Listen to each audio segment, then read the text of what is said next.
Sastra channel நேயர்களுக்கு நமஸ்காரம். அனுதினம் ஆனந்தம் நிகழ்ச்சியில் உங்கள் அனைவரையும் சந்திப்பதில் மிக்க மகிழ்ச்சி.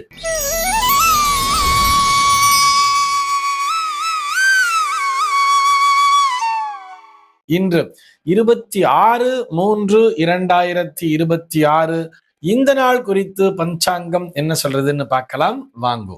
இன்றைய தினம் விஸ்வாவசு வருடம் பங்குனி மாதம் 12ஆம் தேதி வியாழக்கிழமை. திதி பார்த்தோம்னா வளர்பிறை அஷ்டமி திதி பகல் 11:49 வரைக்கும் இருக்கு. அதனை தொடர்ந்து வளர்பிறை நவமி திதியானது வந்து விடுகிறது. இன்னைக்கு நட்சத்திரம் பார்த்தோம்னா திருவாதிரை நட்சத்திரம் மாலை 4:18 வரைக்கும் இருக்கு. அதனை தொடர்ந்து புனர்பூசம் நட்சத்திரம் என்பதும் வந்து விடுகிறது. மாலை 4:18 வரை, அதாவது திருவாதிரை நட்சத்திரம் இருக்கின்ற வரை இந்த நாளானது ஒரு மரண யோகம் கூடிய நாளாக இருக்கிறது. அதனை தொடர்ந்து அமிர்த யோகம் என்பதும் வந்து விடுகிறது. இது போக பஞ்சாங்கத்தில் வரக்கூடிய யோகம் அப்படின்னு சொல்லி பார்த்தோம்னா இன்றைக்கு சோபனம் அப்படிங்கிற ஒரு நாம யோகத்தை கொடுத்திருக்கா. கரணம் பார்த்தோம்னா பவம் அப்படிங்கிற ஒரு கரணத்தை கொடுத்திருக்கா. இந்த நாளானது ஒரு மேல் நோக்கு நாளாக அமைந்திருக்கிறது. இன்னைக்கு என்ன ஸ்பெஷல் அப்படின்னு சொல்லி பார்த்தோம்னா இன்றைய தினம் ஒரு சில பஞ்சாங்கங்களிலே ஸ்ரீராம நவமி என்பதை கொடுத்திருக்கிறார்கள். பெரும்பாலானோர் நாளைய தினம்தான் ஸ்ரீராம நவமியை கொண்டாடுகிறார்கள். அவர்களை பொறுத்தவரை இந்த நாளானது அசோகாஷ்டமி நாளாக அமைந்திருக்கிறது. இது என்ன அசோகாஷ்டமி அப்படின்னு சொல்லி பார்த்தோம்னா, இந்த சீதையானவள் அந்த அசோக வனத்திலே இருந்தாள் அல்லவா, அது என்ன அசோக வனம் சொல்லி பார்த்தோம்னா சீதையினுடைய சோகத்தை போக்கியது அந்த அசோக மரங்கள் அப்படிங்கிறதுனால அது என்ன மரம் அப்படின்னு சொல்லி பார்த்தோம்னா இந்த மருதாணின்னு சொல்றோம் இல்லையா, அந்த மரம் தான். அந்த மருதாணி மரங்களுக்குத்தான் அசோக மரம் என்று பெயர். ஏன் என்று சொன்னால் சீதையானவள் சோகமே வடிவாக அங்கே அமர்ந்திருக்கும் பொழுது அவளுடைய சோகத்தை போக்குகின்ற விதமாக, நீ கவலைப்படாதம்மா, நீ அழாதே, நிச்சயமா ராமர் வந்து உன்னை அழிச்சுட்டு போவார்னு சொல்லிட்டு அப்பப்போ இந்த மருதாணி செடிகள் அனைத்தும் ஆறுதலாக பேசிக் கொண்டிருந்தனவாம் சீதையோடு. அதனாலதான் இந்த மரங்களுக்கு அசோக மரங்கள் என்று பெயர். சீதையானவள் அந்த மருதாணி மரங்களுக்கு ஒரு வரத்தினையும் தருகிறாள். இனிமேல் கொண்டு யார் வீட்டுல என்ன விசேஷமா இருந்தாலும் உங்களை வந்து அரைத்து அந்த மருதாணியை கைகளிலே வைத்துக் கொள்வார்கள். நீங்கள் இல்லாமல் எந்த விதமான ஒரு சுப நிகழ்ச்சியும் நம்முடைய தேசத்திலே இல்லை அப்படிங்கிற மாதிரி சீதையானவள் அந்த மரங்களுக்கு ஒரு வரமளித்தாளாம். அதனை முன்னிட்டு தான் நம்ம எல்லாரும் வந்து வீட்டுல ஒரு விசேஷம் அப்படின்னு சொன்னாலே பெண்கள் அனைவரும் கை நிறைய அந்த மருதாணி அப்படிங்கிறத வச்சுக்கிறா அப்படிங்கிறதுக்காக சொல்லிக்கிறோம். ஆக இந்த நாளிலே என்ன பண்ணணும், அசோகாஷ்டமி நாள்ல பார்த்தோம்னா எப்படி துளசி செடியை பூஜிக்கிறோமோ அதே போல அந்த வீட்டிலே ஒரு மருதாணி செடி அப்படிங்கிறது இருந்தால் அந்த மருதாணி செடிகளையும் வலம் வந்து வணங்க வேண்டியது, அதை பூஜிக்க வேண்டியது. என்னுடைய வாழ்க்கையிலே சோகம் என்பது இருக்கக்கூடாது என்று இந்த பெண்கள் அந்த மருதாணி இடத்திலே பிரார்த்தனையை வைத்துக் கொள்ள வேண்டியது. நிச்சயமாக இதெல்லாம் நமக்கு ஒரு நம்பிக்கை தர நமக்கு சொல்லிட்டு போயிருக்கா.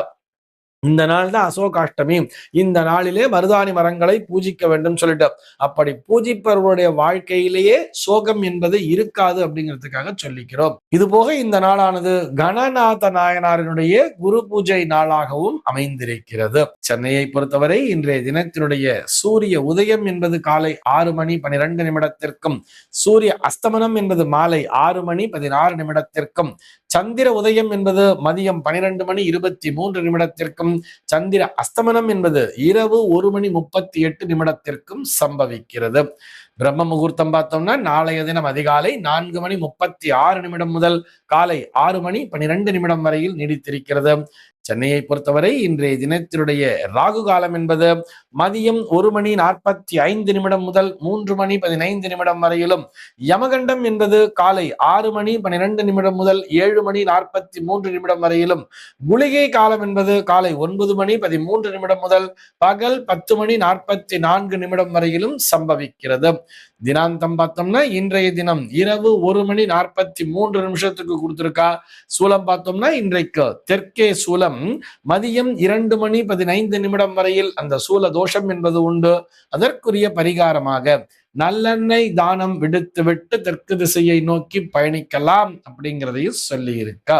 இன்றைய தினத்தினுடைய ஆன்மீக தகவலாக நம்ம என்ன பார்க்க போறோம் சொல்லி பார்த்தோம்னா ஒரு நேயரினுடைய கேள்விக்கான விடையைத்தான் பார்க்க போகிறோம். அந்த நேயர் வந்து இந்த மெயில் ஐடியில வெறும் ஒரு இனிஷியல் ஒரு நம்பர் மட்டும்தான் இருக்கு, அவருடைய பேர் தெரியல. அவர் என்ன கேட்டிருக்காரு அப்படின்னு சொல்லி பார்த்தோம்னா, வீட்டு வாயிலில் எருமை மாடு வந்து நின்றால் தோஷமா அப்படின்னு சொல்லி கேட்டிருக்கார். நிறைய பேர் வந்து வீட்டு வாசல்ல பசுமாடு வந்து நின்னாதான் அது வந்து ரொம்ப மங்களகரமான விஷயம். பசுமாடு வந்தா லக்ஷ்மி கடாட்சம், வீட்டுக்கு வாசல்ல வந்து லக்ஷ்மி நிக்கிறா அப்படிங்கிற மாதிரி எல்லாம் சொல்லி கழனி தண்ணி இல்ல வாழைப்பழம் எல்லாம் கொண்டு போய் கொடுக்குறா, அகத்திக்கீரை எல்லாம் கொடுக்குறா. அதே ஒரு எருமை மாடு மேய்ச்சலுக்கு போகிறது, இந்த எருமை மாடு வந்து அப்படி வாசல்ல வந்து நிக்கிறதுன்னு சொன்னா அது தோஷமா என்பதுதான் அவருடைய கேள்வியாக அமைந்திருக்கிறது. பெரும்பாலும் பார்த்தோம்னா எரும மாடு வந்து ஒரு வீட்டு வாசல்ல வந்து நின்னு எதுவும் சத்தம் போட்டு கேட்கவே கேட்காது. அது பாட்டி அவங்க அவுத்து விட்டாங்கன்னா அது பாட்டி மெதுவா போயின்னு இருக்கும். திரும்ப அதனுடைய இடம் எங்கேயோ அங்கதான் வந்து நிக்குமே தவிர யாருடைய வீட்டு வாயிலும் வந்து பசுமாட்டை போல் வந்து நின்று கேட்காது. இது ஒரு விதம். இது போக அப்படியே அந்த எருமை மாடு வந்து கொஞ்சம் அறிவுபூர்வமா வந்து நின்று கேட்குது அப்படின்னு சொன்னா கூட அதிலே எந்த விதமான தோஷமும் இல்லை என்பதுதான் நிஜம். பசுமாடு மட்டும்தான் மங்களகரமான ஒரு விஷயம் அப்படிங்கிற மாதிரி நம்ம எடுத்துக்க வேண்டிய அவசியமே இல்லை. பசுமாட்டிலே 33 தேவர்களும் இருக்கிறார்கள் தான், இல்லைன்னு சொல்ல வரல. அதே நேரத்திலே எருமை மாடு என்பதும் ஆண்டவனினுடைய படைப்பு தான். எருமை மாட்டு பாலையும் நம்ம யூஸ் பண்ணிட்டு தானே இருக்கோம். எருமை பால் நம்ம யூஸ் பண்றதே கிடையாதுங்கிறதெல்லாம் இல்லை. இன்னைக்கு பார்த்தோம்னா பால் பாக்கெட் அப்படிங்கிறது தான் நம்ம வாங்கிட்டு இருக்கோம். எல்லார் வீட்லயுமே பெரும்பாலும் பார்த்தோம்னா வெறும் பசும்பால் மட்டும்தான் நாங்க யூஸ் பண்றோம்னு சொல்றோம்லாம் ரொம்ப கம்மி. அந்த நாள்ல வந்து வீட்டுல வெறும் பசுமாடு மட்டும் வளர்த்துட்டு இருக்கா மட்டும்தான் அப்படிலாம் யூஸ் பண்ணிட்டு இருந்தா. இன்னைக்கு வெளியில இருந்து பாக்கெட் பால் வர்றது, இல்ல பால்காரர் கொண்டு வந்து பால் கொடுக்குறான்னு சொன்னோம்னா அவர் வீட்டுல எரும மாடு வச்சிருக்காரா இல்லையாங்கிறது நமக்கு தெரியாது தானே. பெரும்பாலும் பார்த்தோம்னா இன்றைய தினத்திலே இந்த பால் ஊத்துறவா அந்த பால் வியாபாரம் பண்றா இல்லையா, அவர்களுக்கு கை கொடுக்கின்ற அவர்களை பொறுத்தவரை அவர்களுக்கு நஷ்டம் வராமல் அவர்களை பாதுகாக்கின்ற தெய்வமாகவே இந்த எருமை மாடுகள் என்பது அமைந்திருக்கின்றன. ஏன்னா எனக்கு தெரிஞ்சு நிறைய பால்காரர்களை தெரியும், என்னுடைய நண்பர்கள் நிறைய பேர் இருக்கா. அவங்க எல்லாருமே சொல்றது எருமை மாடுதான் ரொம்ப சப்போர்ட்டிவா இருக்குன்னு சொல்றா. இது எல்லாவற்றையும் விட ஒரு சூக்ஷ்மம் சொல்லட்டுமா, பசுமாட்டை விட எரும மாடினுடைய விலை என்பது அதிகம். ஏன் தெரியுமா, அதனுடைய பால் வந்து அந்த அளவிற்கு திக்கா இருக்கும். அதுல எவ்வளவு தண்ணி ஊத்தினாலும் தாங்கும். அதனாலதான் எரும மாடு அப்படிங்கிறது வந்து பசுமாட்டை விட விலை அதிகமாகவே இருக்கிறது. இப்படி பார்க்கும் பொழுது அந்த எரும மாடு வீட்டு வாசல்ல வந்து நின்னா என்ன, இதை ஒரு தோஷமாக கருத வேண்டிய அவசியம் இல்லை. நம்ம உடனே என்ன நினைச்சுக்கிறோம், அது யம தர்மராஜனுடைய வாகனம், அந்த யமதர்மன் வீட்டு வாசல்ல வந்து நின்னா தப்பு தானே, அது ஏதோ அபசகுணம் தானே அப்படிங்கிற மாதிரி எல்லாம் நினைச்சுக்கிறோம். இப்படிலாம் யாரு சொன்னா, இப்ப நாளைக்கு பார்த்தோம்னா ஒரு தசமி திதிங்கிறது வருது இல்லையா, அந்த நாளை பார்த்தோம்னா தர்மராஜ தசமின்னே போட்டிருப்பா. அந்த நாளிலே யமதர்மனை வழிபட வேண்டும் அப்படின்னு சொல்லி கொடுத்திருப்பா. ஏன் தெரியுமா, யாரோ ஒருத்தர் ஒரு பொருளை நம்ம இருந்து வாங்கி ஏமாத்திட்டான்னு சொன்னா தர்மராஜனுடைய அருளால அந்த பொருளானது நமக்கு திரும்ப கிடைத்து விடும் சொல்லிட்டு அந்த தர்மராஜ தசமிக்கு அத்தனை முக்கியத்துவம் கொடுத்திருப்பார்கள். யமதர்மனை நீங்கள் வழிபடுவதன் மூலமாக உங்களை யாரோ ஒரு பொருளை வாங்கி கொண்டு ஏமாற்றி இருந்தால் கூட, நான் வாங்கவே இல்லை உங்ககிட்ட சத்தியம் பண்ணா கூட அவர்களுடைய மனதிலே போய் நீ பண்ணது பாவம் அப்படிங்கிற மாதிரி ஒரு பயத்தினை உருவாக்கி அவருடைய மனதிலே ஒரு பயம் என்பது வந்து அதன் மூலமாக அவர் நம்ம அந்த பொருளை கொண்டு வந்து நம்ம இடத்திலே திருப்பி கொடுப்பதற்கான வாய்ப்புங்கிறது உண்டு. அந்த எண்ணத்தை தருவோர் இந்த தர்மராஜன் என்று அழைக்கப்படக்கூடிய தர்மத்திற்கே அரசனாக அவனை பார்க்கிறார்கள். யாரை? யமதர்மனை. அப்படி இருக்கும் பொழுது அதை போய் நம்ம ஏன் அபசுகுணமா நினைக்கணும் அப்படிங்கிறதுக்காக சொல்றோம்.